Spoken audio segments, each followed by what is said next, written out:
పులివెందుల ప్రజలు cruel democracy నుంచి real డెమోక్రసీలోకి వచ్చారని జమ్మలమడుగు ఎమ్మెల్యే ఆది నారాయణరెడ్డి అన్నారు. గతంలో వైసీపీ నాయకులు చేసినటువంటి దోపిడీ నుంచి పులివెందుల ప్రజలకు విముక్తి కలిగిందని చెప్పారు. కేంద్రంలోని మోదీ ప్రభుత్వం, రాష్ట్రంలోని చంద్రబాబు పరిపాలన నచ్చి టీడీపీ అభ్యర్థిని ప్రజలు గెలిపించారని అన్నారు. వైసీపీ అభ్యర్థి డిపాజిట్ గల్లంతైందని ఎద్దేవా చేశారు. గత ప్రభుత్వంలో అరాచకాలు హద్దులు మీరిపోవడంతో ప్రజలు తమ వైపు మొగ్గు చూపారని చెప్పారు ఎమ్మెల్యే. ఉప ఎన్నిక బైపోల్ ముగిసింది, రీపోల్ ముగిసింది.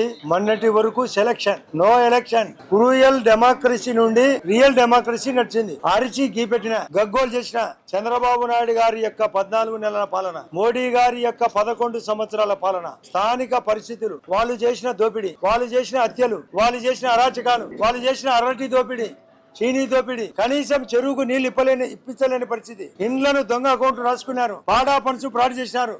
ఆ పరిస్థితులను దృష్టిలో పెట్టుకొని మేమందరం మూకమ్మడిగా ప్రచారం.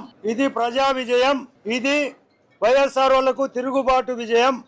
అవినాష్ రెడ్డి ఆ రోజే 6 సంవత్సరాల కిందట సొంతంగా నిలబడి వివేకానంద రెడ్డిని హత్య చేయించి, అలా జంటతో భారతి జగన్ రెడ్డికి తెలిసే ఈ హత్య జరిగింది.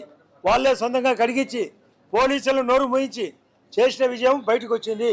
చేసిన పరిస్థితులు బయటకు వచ్చినాయి. కాబట్టే వాళ్ళని దృష్టిలో పెట్టుకొని ఎలక్షన్ జరిగింది. ఆ రోజు భర్తగా రవీంద్రనాథ్ రెడ్డి 8 సంవత్సరాల కిందట గెలవడం జరిగింది. ఈరోజు ఆయన భార్య లతమ్మ గెలిచింది. దీన్ని దృష్టిలో పెట్టుకోండి. సిగ్గు రాలే, డిపాజిట్ రాలే, 1300 ఓట్లు రావాలా, 680 ఓట్లు